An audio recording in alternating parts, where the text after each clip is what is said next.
First of all, just welcome to everybody to our networking event today. We've got Tom Moore with us, which I'm sure is the main reason that you've joined us this morning, because he's going to be looking at how we manage remote working as we go forward through the use of technology, and in particular Microsoft Teams. Tom will probably explain in a bit more detail, but he's recently been completed a Microsoft Teams. Is it the Silver Award you've got, Tom? Yeah, it's Microsoft Certified Professional for 365. Sounds fancy, yeah. but so we're in good hands this morning, I can assure you, with our talk through Microsoft Teams and other remote working as well. As we look like we're going to be a select group, there'll be plenty of opportunity for questions that are specific to your needs. So please don't be shy and don't be afraid to ask. Just as a little bit of an update from where we are with BCC, they're still putting out all the information on the furlough relaxations and flexibilities. There's a lot of information there. It's all on our website and on our LinkedIn page, so do go there for a very clear breakdown of exactly what's happening over the next few months with regards to furlough. And also for those self-employed, there's an extension to that. I'm sure you're fully aware of it. There's an extension to that, but all the full details and links are on our website and on our LinkedIn page. So do go there and have a look at everything. We're continuing to press for directors. We're not really getting very far with that. It seems to be falling on deaf ears about directors who have fallen through the gaps, but BCC are still continuing to press for that. Just a word to say that on the 15th, we've got Dr. Adam Marshall joining us for our Chamber Live event. Now, he's the Director General of British Chambers of Commerce. He's an incredibly engaging and powerful speaker, and he is constantly in touch with, obviously not physically at the moment, in and out of the halls of Westminster, but he is and his policy team have been working tirelessly throughout this whole process, right at the heart of government, to try and get business, the voice of business across, and the reason as well. So not just with policy, but with actual implementation and feeding back on how that's being implemented. And obviously with the tracking survey that BCC are carrying out weekly, there's some real evidence going back to show how things are working or not working, and how things perhaps ought to be tweaked. So he's going to join us on the 15th, and that's going to be really interesting. I know it is, because he's a very warm and passionate speaker. So join us then. Right, so I think we'll go straight over to Tom now, who's going to talk us through how we can get the most out of our remote working through Microsoft Teams. Tom, over to you. Thanks, Helen. What time was that event that you just mentioned? Sorry.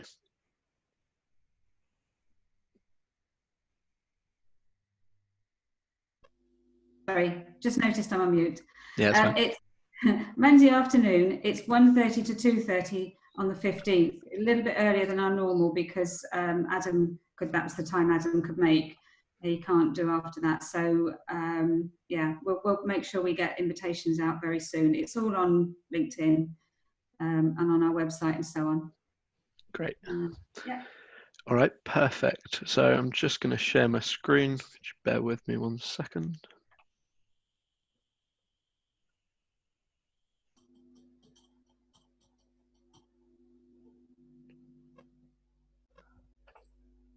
So can you see that PowerPoint there? Can you see the first slide?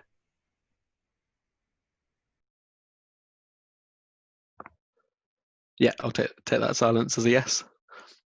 Yes, sorry, Tom. Yeah, no, that's absolutely fine. I think there's a few people coming in as well, so if you can admit them, that'd be great. So firstly, I just wanted to start by just saying thanks to the Devon Chamber for the opportunity to speak today. So Stuart, Helen and Olivia and the rest of the team. So thanks very much. Now, today is not going to be death by PowerPoint. So I've got 6 slides for you today. It's going to be short and sweet. One of those is an intro slide and the other one is the end slide. So I'm going to ask for your concentration for about 15 minutes for 4 slides. So I think we can all manage that. So before I jump into talking about meetings and teams, I think it's always really important to talk about the people. I always do this in whatever meeting I'm in, is who are we, what do we care about, where are we from? So my name's Tom Moore. I head up the business development at Acronyms, so everything with existing clients, new clients, and marketing. We are an IT company, and I'm from Cornwall originally. So I grew up in Cornwall. I went away and did a business management degree, and then I started working in tech at IBM. Some of you may have heard of. Since then, I've now worked at Acronyms for just over 5 years, and as Helen mentioned, recently became Microsoft certified, which you'll see why that's a little bit more relevant later on. And outside of work, I'm into sailing, scuba diving, and pretty much any live sport that I can go and watch. So in terms of Acronyms and who we are, and I guess why as a company we're qualified to talk today, we were started in 2003 by a chap called Dave Smith. Dave is still the MD of the company today, and over the last 20 years or so, we've learned what we're not good at, and we've also therefore learned what we are good at. Now, to keep it simple, we focus on what we're good at. So that includes things like IT support, IT infrastructure, and more often now, IT infrastructure in the cloud, so things like Microsoft Azure, email, cybersecurity, telephony, and connectivity, interconnectivity. So we've got 2 offices across the UK. We've got our main HQ in Plymouth, which is where we've always been based, and we've just opened a second office in Bristol. So we've got about 25% of our clients are national, so between kind of like London and all the way up to Scotland. 75% of our clients are in the southwest. So I've seen the guest list, and there's a few companies on there that we work with, and a few locally. So people like the National Marine Aquarium, Stratton Creeber Commercial, Walcombe Young, Drake Circus, Paints and Zoo. So today I'm going to jump into talking about the nature of meetings and how they've changed.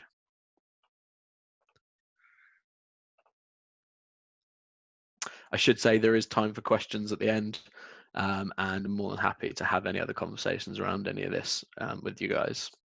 So I want to start by casting our minds back to before COVID was a thing. So the information on this slide is pre-COVID. This isn't because of COVID, we're now working remotely. Before COVID existed, the move to remote working was happening.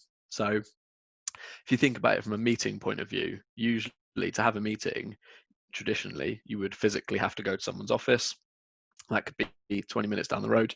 Equally, that could be 2 hours. I've traveled halfway across the country, if not further, to go to a meeting. Now, we're seeing that there's a shift in the way people are working, and that is towards more remote working and remote collaboration. So the new way of working is very much team-based and collaborative. So whereas people used to work individually, in the last 5 years, what we found is that people are now a part of twice as many teams as they were within their organization. So if someone was in 2 different teams previously 5 years ago, they're now probably in 4 different teams.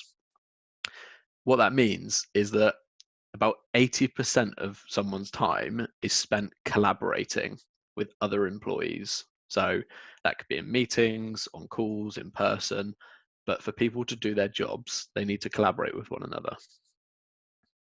So whilst things are changing and the way in which we work is changing, meetings haven't gone away. We're not now not meeting. They're still very much required, and they're required to enable us to collaborate and connect. So on average, people have around 10 meetings per week. Some of you may have more, some of you may have less. And on average, people in larger organizations will have around 11 people on a call. So typically, around 50% of these meetings are what we call kind of collaboration or status meetings. And I'll come on to explain about those types in a little bit later in the presentation. But the need for us to connect and keep informed of what each other is doing is hugely important. Now, Not only that, but the workspace that we're working in is changing. So if you look around the Zoom call today, we can see now that people are working from their front room, from their living room, conservatory, office space, whatever it may be. But whilst business has continued as much as it can during COVID, again, what we're starting to see is that people won't necessarily be going back to the traditional Monday to Friday 9 to 5 in office space. Now, while some people will go back, what we're seeing is that people might actually go, do you know what, let's do 2 days a week at home and let's get the benefits, because I think everyone's been forced into remote working to some degree. People have really seen the light and seen how it can be a positive thing. Now, COVID's just accelerated all this. So 1/3 of meetings were 100% virtual in nature. Since COVID, that's going to have increased massively, well over 2/3, if not more.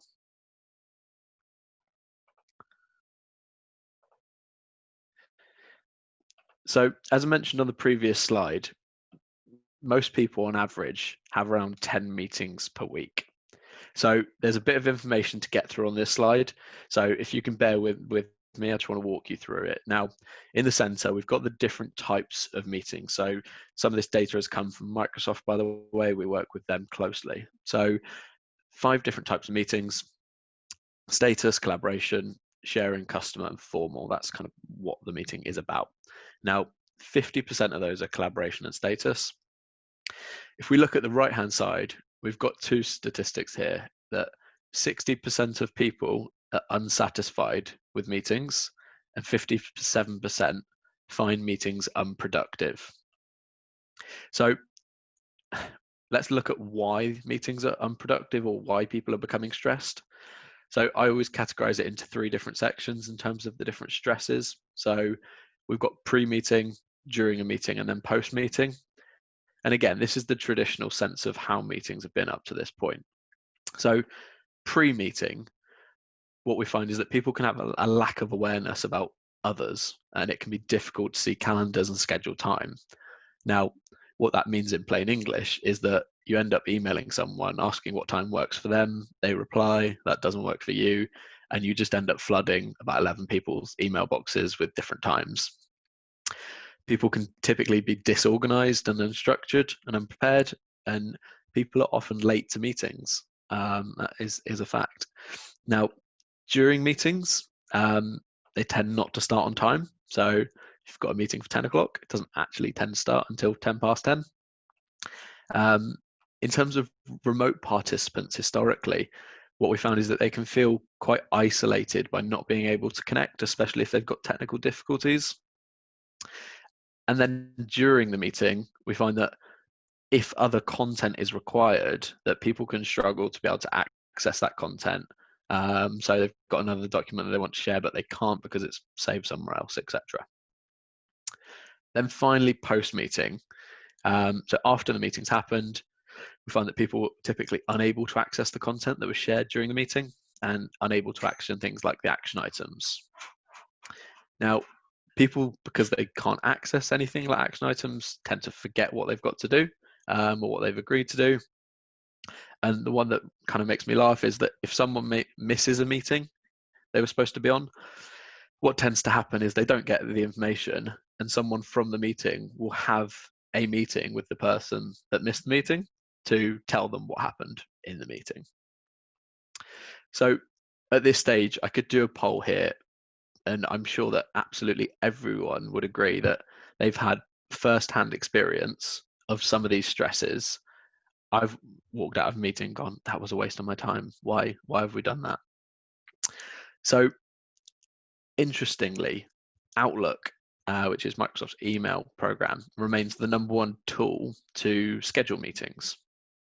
Now, that's great, but it's quite clear from what we've just discussed here that additional tools are required to help facilitate meetings.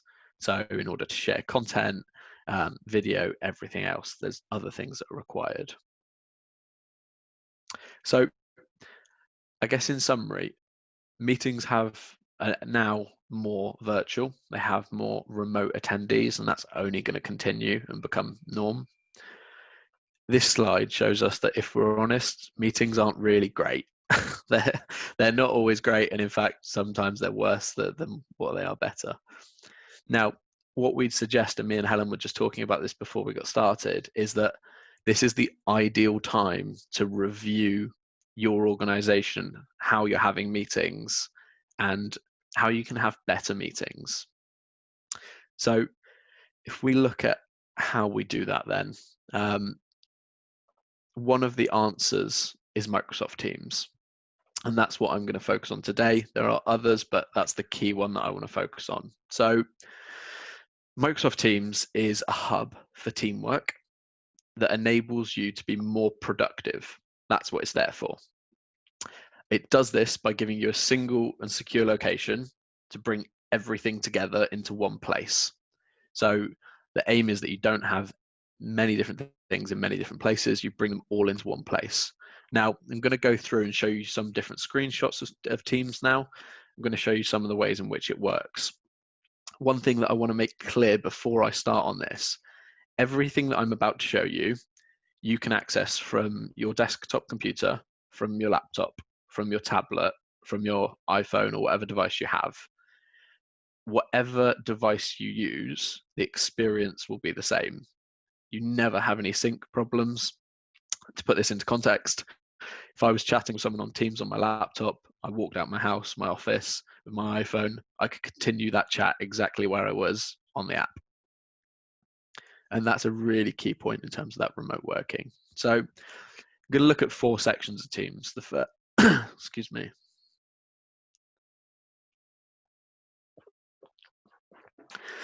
So the first section that I want to look at is communication. So Teams solves completely your communication needs as a team. So on the screen, you can see a snapshot of Teams. Now, down the left-hand side, we've got initially chat, meetings, and calling. These are the 3 icons. So you can move into each of these sections and either chat with people, organize a meeting, or call them. Now here we've got a list of names. That is the different chats that this person has going on. So you can have one-on-one individual chats, or at the one that's highlighted here, you can have a group chat. So here you can see multiple different people are commenting on this and involved in this chat. So at this stage, that's very much like things like Skype or Zoom or WhatsApp. Now it's really easy to turn any of these either group chats or individual chats into a video call. There's literally a button that you click that's got a video icon, and that starts a video meeting with all those people, or you can schedule it for a set time. So this sorts everything when it comes to communication. Now, I want to try and make this as relatable as possible for everyone today. So as a small business, what we've found at Acronyms, we've used Teams in anger over the past 2 or 3 years, is that we were actually a bit guilty of having too many meetings. And since using Teams, it's allowed us to reduce the amount of meetings that we're having. And through that, it's made our decision-making process quicker. So we've been able to make quicker decisions and collaborate quicker, which has put us a step ahead in whatever we're working on, whether that be a project, whatever it may be. So the next stage that I want to talk about is collaborate. So up to this point, what I've shown you so far in Teams is similar to Zoom. So a lot of people ask me and ask us, what's the difference between Zoom and Teams? Now, what you've seen so far, there isn't a great difference. Both do video functionality. Now, from this point onwards, the things that I'm about to explain and talk through, these are the things that make Teams different to Zoom. And I'm hoping that by the end of the next kind of 5-10 minutes, you'll see and have a taster as to how Teams is actually, you can't compare it with Zoom. They are 2 different products. So if we look at the screen then, and actually before I jump into this, I want to take an example of how we previously collaborated. So what we typically do years ago is if I wanted feedback from my team on a file, I'd email them the file, they would save it locally, and then they would add their comments and send it back. If I had to do that with a couple of people, I'd have 3 or 4 different versions, version 2, 3, 4, all from different people. I would end up having to jump between Outlook and multiple documents, and it's just not that efficient at all. That was what we used to have to do, and what some people are still doing. Now, what you can do, so we've moved on from the chat functionality here on Teams. So here we've got what's Northwind Traders. This is obviously just a made up example. That is the team. So you can control all this for your organization. So you can have people that you could have access, they could have access to the team. And then under the team, you've got what's called channels.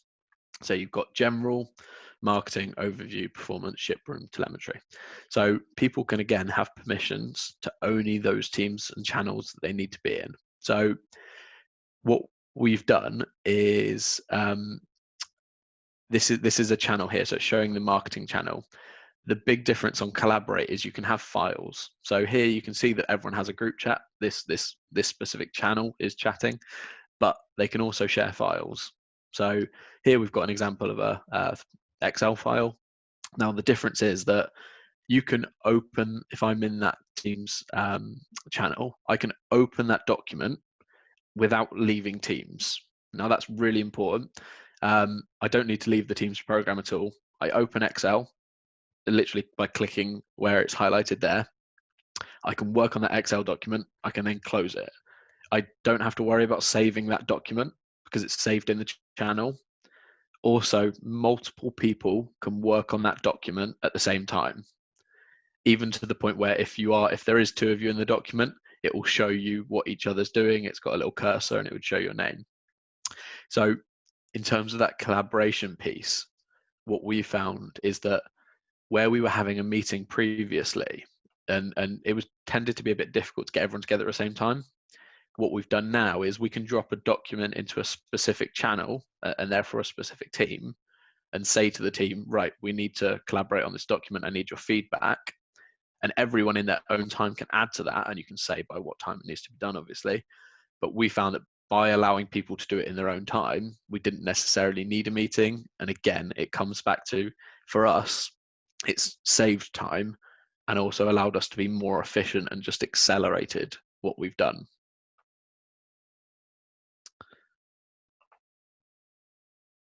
So the next stage is customize and extend. So what we've talked about there so far is things like Excel, Microsoft products within Teams. As you would expect, Teams is a Microsoft product, so it works with the Microsoft ecosystem.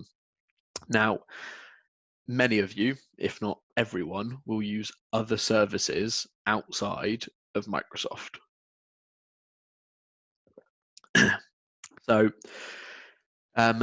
typically what you'd see if I look at anyone's computer during the day, you'd end up seeing them have about 8 different emails open, 6 internet tabs, 4 Word documents, 2 Excel documents, and jumping between everything.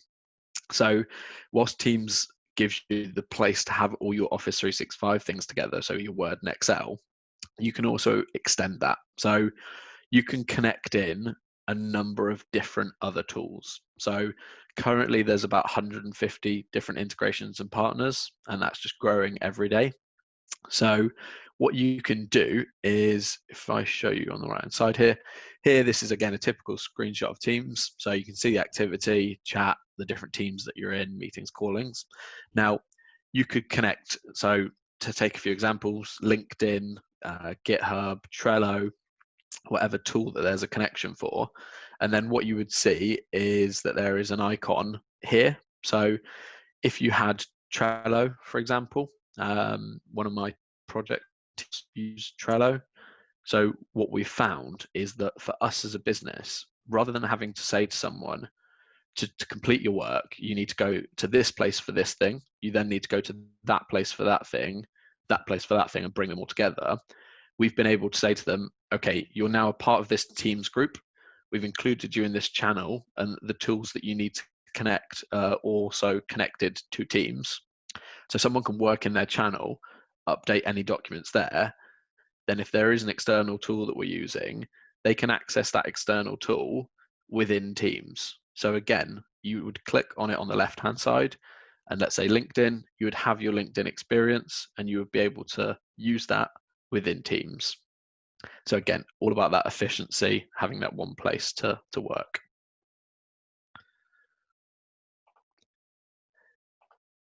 So finally, again, here's another example. Now, this is a bit of a taster session. You could go into endless amounts of depth with Teams, and you can do a lot with it. You can create dashboards and those kind of things.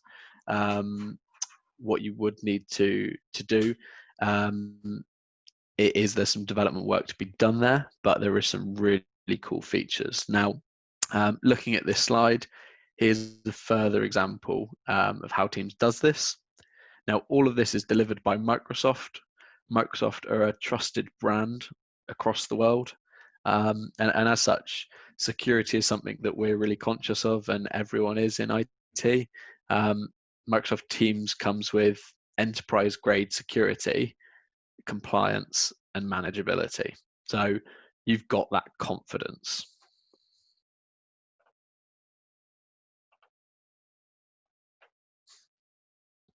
So by leveraging Teams for communication and collaboration, basically Teams enables you to meet anywhere. Doesn't matter whether you're in an office, in a park, in the Bahamas, meet more efficiently and be confident that it works. For people to work well and use technology, they need to have the confidence that the thing that they're using will work. So most businesses that we work with have a Microsoft subscription for their office. So things like Word and Excel. Now that will typically be a Microsoft 365 subscription. And again, without getting into it too much, there's hundreds of different types of licenses. But what you'll tend to find is that Microsoft Teams is something that is included within most Microsoft packages. So you've probably got the license for Teams already. If you don't, it's done and it's included within all their packages on a per user, per month basis. It's not expensive, but again, more often than what we find is that when we've worked with people, we've not had to, there's not been an additional cost because they've got it as part of their Microsoft subscription. So what can Teams do for you and your business? It can allow you to schedule calls. So within with other employees and externally, you can have video calls, audio calls, or chat. It enables you to work without technology getting in the way, and it brings all those different things together. So not just Microsoft products, but other products as well. We found that it's made us run more productive meetings and be able to be more efficient. From a employee point of view, we found that our employees are more engaged. If we do now have meetings, it tends to be that we've kind of taken, there's no attitude of, oh, there's another meeting that I'm sat in that's pointless. It's gone because we've kind of got rid of those. So if we are having a physical meeting, they're still required, then people know that there's a good reason as to why.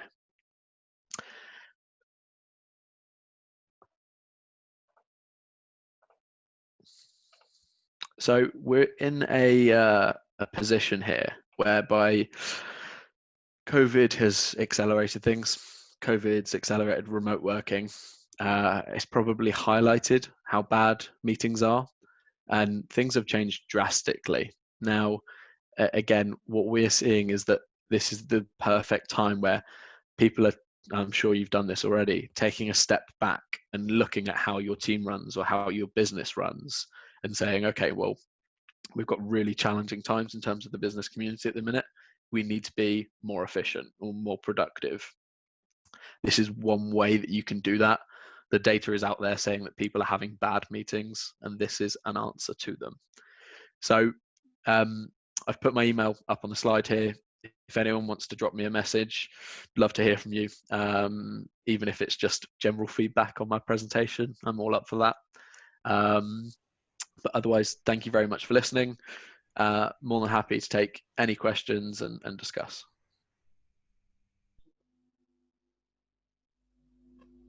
Wow, thank you very much, Tom. That's great. If you'd like to just unshare your screen, that would be great. Yeah. We can all see each other. Hey, welcome back, everybody. There we go. Thank you, Tom. That was really interesting. I think you'll all find agree the same. I think one of the key things I've noticed over the years, even before I joined the chamber, when I was in the training world, this thing about productivity in the Southwest came up again and again and again, and the difference between the productivity elsewhere in the country and in other parts of the world, and the Southwest. And so I think this is the sort of thing that is going to make us much more productive. Meetings are definitely something that I think is, whilst I enjoy the interaction very much between individuals, sometimes, as Tom said, it just gets so time consuming, and then that puts on the pressure, and then it has a knock-on effect to your own productivity. And so personally, I've found that working from home and remotely and using these sort of meetings, we've kept them very much to a short, sharp interaction, right, do business and move on. So I'd be interested to see how everybody else feels that. But I think, these sorts of tools are definitely going to help with the productivity of our economy as we move forward. Right, we've got a few questions. First one, Tom, is do we need an IT company like yourselves, like Acronyms, to set us up, to support, to maintain something like MS Teams, or is it something that we can just download and do ourselves? How much hand-holding do we need, and how much backup do we need from an IT organisation such as yourselves? Yeah, sure. So you do need the license for Teams to be able to use it. You don't necessarily have to buy that from an IT company. You can buy that from Microsoft Direct, or if you've got someone that helps you with your IT, then you can get that from them. In terms of ongoing maintenance, there's not a lot to do with it. The only thing that I would say is, in the first instance, you want to get with anything, you want to get it set up right first time. So setting up the right teams and the right channels and the right permissions, that's the key part. You can do it yourself. We can probably do it a bit quicker, in all honesty, because we're used to doing it. But yeah, you can work with it. It's pretty low maintenance. As long as you've got the license, then it's just getting it set up to run with. But we've had clients that have done most of it themselves. We've had other clients that want a bit of hand holding. So yeah, either way. So how much would it cost if somebody like yourself were to set it up for us, as opposed to doing it sort of freelance on our own? Yeah, sure. You'll kind of notice with anything IT, the answer tends to be it depends. And the reason for that is because it kind of depends: how many teams do you want, how many channels, how many connections, those kind of things. But it could be as little as a few hours, really. And then in terms of upper end, kind of sky's the limit. But a couple of hours to get a basic team site set up would be more than feasible. So not huge costs. And Microsoft's basic package, which it provides their 365 email solution, Teams, and SharePoint, is £3.80 per user per month.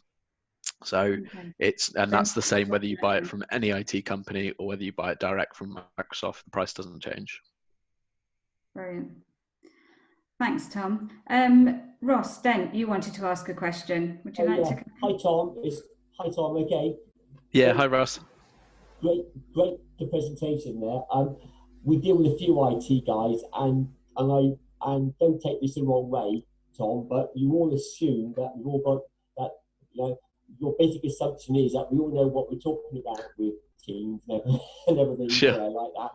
It's all right. If I was doing something with you, it's all right you having all the knowledge, but that a lot of that knowledge is going to be cascaded down to your team so they can actually interact with you properly. So what help can you give to companies who have new people who aren't used to this, to be able to become an expert on using Teams as opposed to Zoom? Yeah, fair question. technology is a really interesting one when it comes to training, because what you'll find is that a lot of technology is not built to be kind of to have you trained. It's generally quite user friendly, and we do find that younger people tend to pick up things quicker than older people. It's just a generational thing. It's nothing against anyone, and that's not always the case.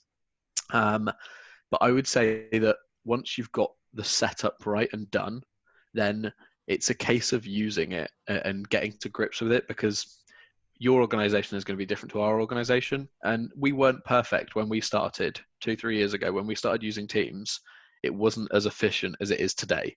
I couldn't have confidently said after 2 weeks we were doing everything that we are today. So we've had to use it and then go, do you know what? Yeah, this is okay, but actually we need to tweak this and improve it here or there. So what we tend to do is get you started, and that can be some on-site time. So we can have some people work with you on-site and say, this is Teams, this is how it works, this is how you can use it.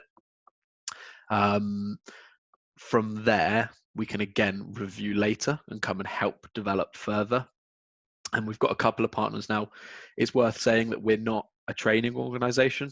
Be really upfront. It's not kind of we're not there to train per se, but naturally we do that through delivering solutions. So when we do that, the best thing that we find is being on site, having some on-site time with you and your teams, and rather than saying, oh, here's a user guide, read that, because that doesn't really help anyone. You kind of sit down with someone and have an hour meeting and say, right, how are you using it? Show me. Is it working well? Is it not? What are you unsure about? Yeah, hopefully that answers your question. Thank you. Thanks. Has that answered your question? Yeah. Brilliant. Thank you. That's great. I've got another question here for you, Tom, that says, how easy is it to engage with externals via MS Teams rather than those in your internal team? So if other organisations haven't got Teams, how easy is it to connect with them? Yeah, sure. So in terms of meetings, like if we take the chat functionality out of it, then, so if someone else has Teams, you can chat with them. There is some option that you need to set up to enable external access, but once that's done, and we can do that in the initial stage, you can work with, if someone externally has Teams, you can chat with them, no problem. If someone doesn't have Teams, and you want to work with them and engage with them, so typically what you're going to be doing is setting up a meeting. So either through Outlook or through Teams, when you schedule a meeting, if you're doing it in Outlook, there's a button that says New Teams Meeting, and all it does is it appends the meeting invite that you're about to send someone with a link that says Join Microsoft Teams. So at that point, they get the reminder, it's 9:45, join the meeting. They click the link of join the meeting and they can go in as a guest. So they don't need to have a license. There's no implications on yourself and your licensing. They can either join as a guest through the web, so through an online browser, or they can download. It will give them the option to download the Teams program and they can join as a guest. So not essential that they have a license. We're finding that more and more people do, and part of that, obviously, it's a big product that Microsoft have been working on for years, and I'm sure a lot of you might have seen the adverts even on telly recently about it. Yeah, I certainly have done. I don't know if anybody else has seen it, but yes, definitely. And sorry, just worth building on that, Helen, actually, when it comes to files and collaboration, that's another area. So you can have a specific team that is set up whereby you would know that people in that team are external of your organization as well as internal. So you can drive further collaboration there as well. So it is possible. You just need to have to know how to put that into practice. I suppose that's all part of, once you set it up, part of the training, you would automatically. Yeah, but I mean, in terms of what you will do 90% of the time in terms of external is setting up a meeting. So the meetings that I've been having with people, I'm now so used to sending, I will do it from Outlook. I'll schedule a meeting exactly how we all do. And I will just click one button that says make it a Teams meeting. And that's as difficult as it is to set up an external meeting, and the person just has to click that link and they're able to join.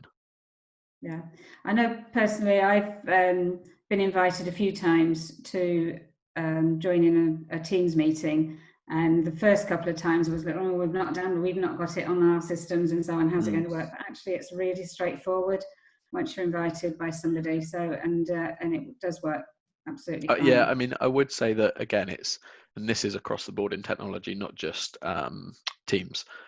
Things in technology are scary when you first use them because you don't know how to do it. But once you've used it a few times, you tend to get used to it. So we've seen that with Zoom, Teams, whatever it is. Once people have actually used it 3, 4, 5 times, or for a couple of days, then they suddenly go, "Oh, right, yeah, I understand 80% of what I'm doing." Fair enough, there's always going to be a bit more where to do that you might need some more skills and expertise, but by and large people will pick it up. Yeah, I think you're right. I think, and these days it's essential that we have some basic, or more than basic skills in IT, and most of these things do tend to be quite intuitive. I think if you've got the basic knowledge, and you're not afraid of it, I think most people in business today have the ability to be able to find their way around some of those basics. Thanks for that, Tom. I've got another question here about your actual certification. Oh yeah. And where did you find it? Where did you source it from? And do you suggest that it's worth doing it from one member of a team, even if we haven't got Microsoft Teams as a whole? So yeah, I'm more than happy to share the link. If you want to drop me whoever messaged that, I can share the link to where it is. It's on Microsoft Learn site. If you typed in Microsoft Learn 365, you would see it. So the exact course that I did was Microsoft 365 Fundamentals. Now, I would say that that training there isn't going to be right unless you are an IT professional or probably part of an IT business. So the reason that I say that is part of the exam is explaining different licensing and understanding the different types of licenses that Microsoft offers end clients. Part of it is gets into the IT and how you set it up. So things like how you connect it with Azure and Active Directory. So really jumping into a few bits of the tech side of things. However, there are some links that I can share. Microsoft are great at putting out collateral. So I'm more than happy. There's kind of tons of different PowerPoints, user guides, other information that you can get your hands on. So whilst you're more than welcome to go and do the exams, but in terms of learning Teams, there's probably some content that I could share with you that'd be a bit more relevant. But I'm more than happy to share the course as well. Brilliant. Thanks for that. Thanks. Daphne, you've got your hand up. Did you want to ask anything else, or is that? No, I just wanted to ask Tom if what he just said about any tutorials or things in case you use Teams. If you can just do it yourself, like if any other application, that sometimes you can just self-taught yourself. And yeah, honestly, like if you typed into YouTube, and again, this isn't to, I don't want to come across as if we're saying we don't want to train you, but why would you pay someone when you can do it? Like our day rate is £550 a day. Now we can come in and spend endless amounts of days with your teams, and some of them will get it, some of them won't. But a lot of what people want is different for each person, and you can pick up all of this online. And as well, it's a really user-friendly tool. But if you weren't sure, you could watch a 2-minute YouTube video. There's endless amounts of videos on Teams, and it would guide you through step by step how to do it. So yeah. And is there any other tool like this, any other software that is the same as Teams, or is just the only one that exists so far? No, there are other tools. So Google is one of Microsoft's main competitors. So Google has its own kind of ecosystem. So it's got Hangouts and Meets and file sharing, and that is probably the closest equivalent off the top of my head, as in a kind of whole product. Obviously, there's a lot of different parts to Teams, and that's where, whilst Zoom is the same on one specific part, Zoom is not the same in terms of a lot of the collaboration and bringing things together. So Google's probably the closest that I would say is a kind of a similar type offering. And actually, Teams is the one that they're using now, for education, or is it Google? Depends on the organization. Depends. I mean, like we've got some schools that we work with that use Microsoft. We've got some schools that we work with that use Google. Both of them. So Google is free for schools, but Microsoft, because they have thousands of different licenses, so their school licenses are free, and you've got to obviously be certified as a school, etc. But one thing that's probably worth mentioning as well, actually, we work with quite a few charities in the Southwest, and charities get Microsoft licensing for about 90% of RRP. So if the license is £3.80, they'd be picking it up for about 40 pence. It's crazy. So what we're able to do with charities and non-profits is get them like really top end licensing, which gives them all the features, all the security, everything they need at rock bottom prices, basically. So it's always worth mentioning if anyone does know or comes across charities, they're able to get a great deal. Oh, thank you. Brilliant. Thanks, Tom. That's great. Tom, would you be able to put your contact details on the chat here so that anybody's got any further questions, then we can contact you about that? Yeah, of course, can. Brilliant. Because we have actually put this up as a networking, and so for the next 10 minutes, we're just going to have a quick whip around the room and introduce each other very, very quickly, because we've got just 10 minutes left just to talk briefly about what you're doing, what your business is, and how you're coping at the moment. So can I start with Becky? Do you want to unmute yourself? Unmute myself. Hello, everyone. Hi, That was a really useful presentation. Thank you, Tom. I work at the University of Plymouth in Enterprise Solutions, which is the gateway to all of the university services. And I'm a new MS Teams user, so I've picked up some useful tips, and I will be definitely checking out some YouTube tutorials because I don't have budget for your day rate, I'm afraid. But yeah, no, I don't want to take up too much time. But if anybody wants to work with the university at all and wants to drop me a line, we'd love to hear from you. Thanks, Becky. That's great. Again, if you want to put your contact details on the chat, then that'll be a good idea for people who want to get in touch with you. Lots of opportunities at the university for mentoring and supporting students. Yeah, there's a really good program. If you want to get involved with that, it's very worthwhile and very, very satisfying. Georgia, should we go to you? GHQ Training. Hiya, so I'm Georgia from GHQ Training. Thanks also, Tom, for the tips. We are known for our lots of meetings, so it's definitely given me some ideas of how to make it a lot shorter and more kind of practical. At the moment, we're doing extremely shorter hours, so I'm working until 12 today and then working from home. So we've only got about skeleton staff in, and the rest of the staff are either on furlough. We are a training provider, so we still provide the apprenticeships, loan route, ESF funding, anything like that. So if you guys are interested in employability or short courses with mental health or anything like that, then get in touch. I'll put my details below. Lovely, thanks, Georgia. Like it when you're nice and short and sweet. That's brilliant. Tim York Dunn, familiar face to us all. Yeah, I must apologise for that. It's good to have you here.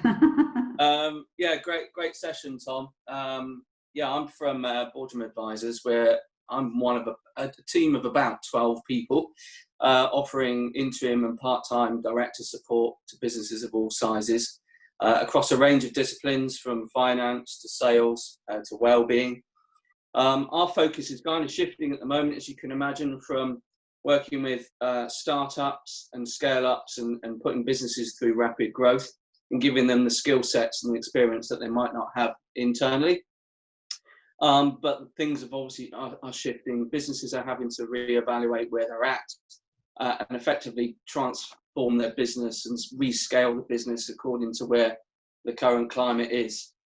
So what we're doing at the moment is a lot of business diagnostics. In effect, that will review your business or organisation, and then we would help build a new business strategy post-COVID, and also give you the additional support and interim management should you need it on an ongoing basis.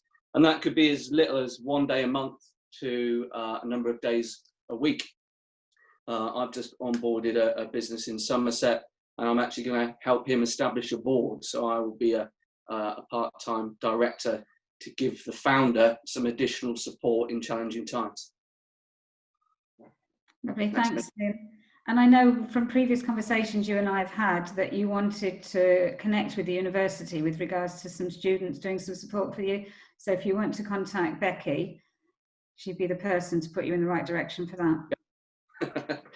Yeah, that'd be good. Yeah, we're currently working with a few students in Exeter to give them some experience within the consultancy world, and also allowing them to support us from an ambassador role to get our word out there as well.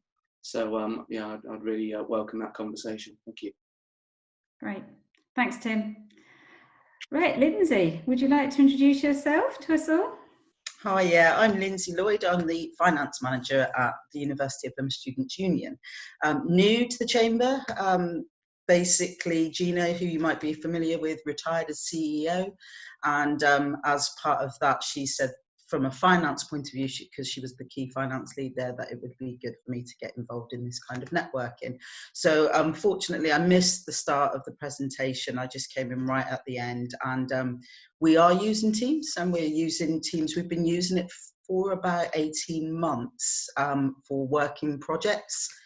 But have started using it more, or we did start using it more initially through this when we were sharing documents with regards to coronavirus and financial updates and health and safety updates, etc. So the key team were using it quite effectively there.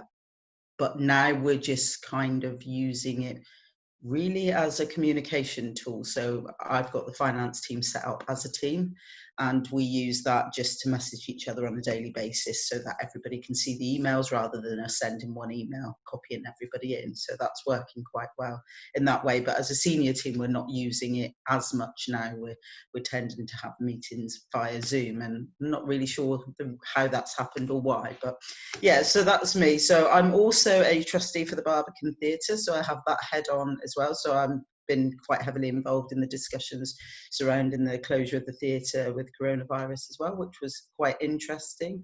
And just picking up, Tim, on your point of student development as well, I'm not involved in that area as much, but we do have the volunteering department and the student development. So it would, you could always get in contact with our membership department, who may be able to help you with getting in contact with students there. We that side of the SU is still fully operational at the moment. We've got the clubs and societies that are quite active in a different way. We have our advice department, our student voice, which is the link from the students to the university as well. And the officers are doing a lot of work. The key areas that are completely closed for us are our commercial areas, so our shop, our sports centre, the gym, the coffee shop, the nightclub, and things like that. So it's all strange as it is for everyone at the moment. But that's me. So I'll put my contact details in. Yeah, please. Yeah, please do. Yeah, thank you, and welcome to the chamber, Lindsay. Nice to have you here with us. Just to say that we are recording this session, so if you've missed anything, then you will be able to pick it up on the recording at a later stage. Brilliant, so, thank you. Time's cracking on, so if I can just go to Stephanie quickly, if you could give us a 30-second quick update on who you are, Stephanie, and what we're doing. You're on mute.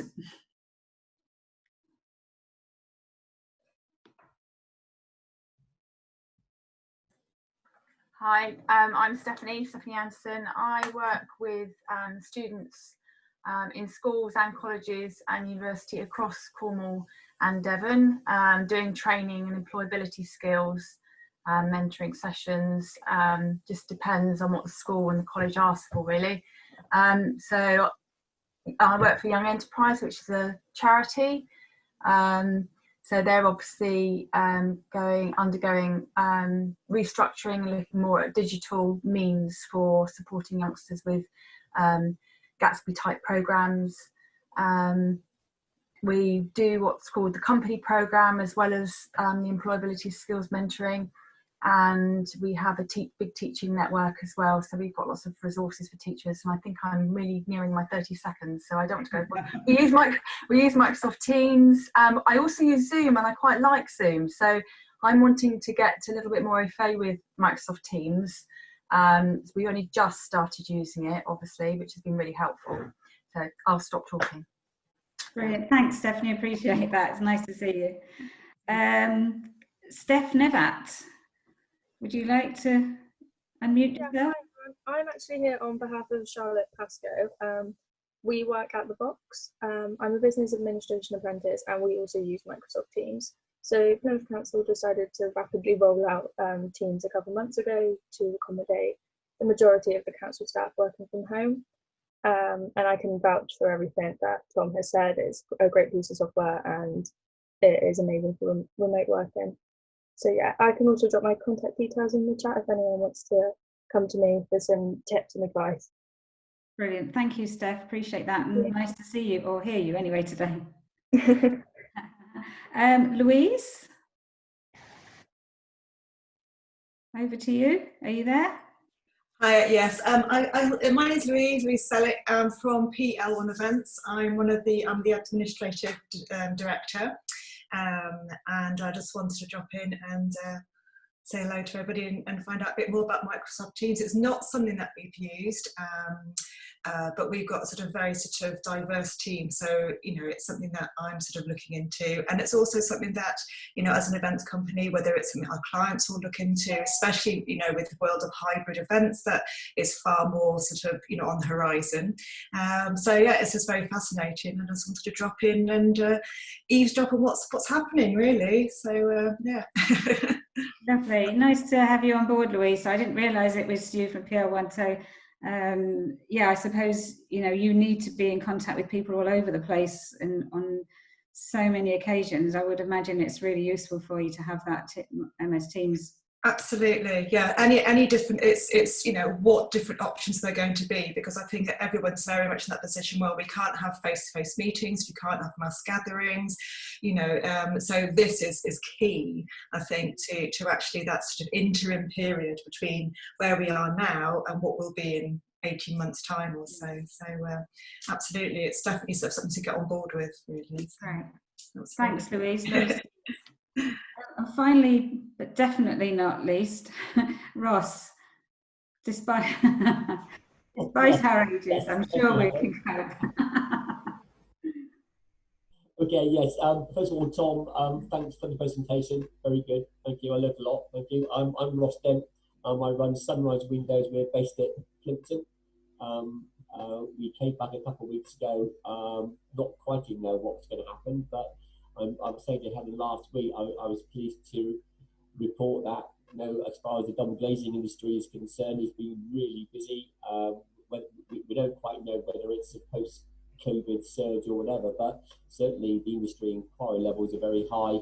And the most interesting thing was our client base has got a very much let's get on with it and go with it, rather than hanging back. So again, that was it was good to hear that there as well. And I think Helen was quite pleased that some positive feedback from the the domestic industry that we tend to work in there. So that's my quick. And we do windows, doors, and double glazing, and anything with glass and frames, we do it. I've been doing it for many years.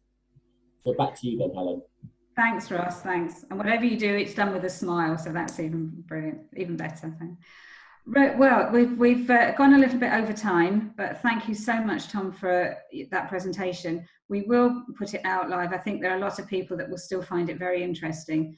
even if they couldn't join us this morning. Just to say that our next Chamber Live, which is on Monday afternoon from 2 o'clock, Jason Berry, who was on the call earlier, but he had to shoot off, he will be joining us from Devon County Council, talking through the Better Business for All toolkit. Now, this is getting back to work safely, but it's a toolkit and a checklist that helps every kind of organisation get back to work safely and compliant with HSE government guidelines. It's very much about support and encouragement, not about enforcement and policing. But it's an amazing tool that's been developed by a whole partnership of organisations. So he'll be talking us through that and how we can make sure that we can get back to work in a safe and compliant manner next Monday afternoon.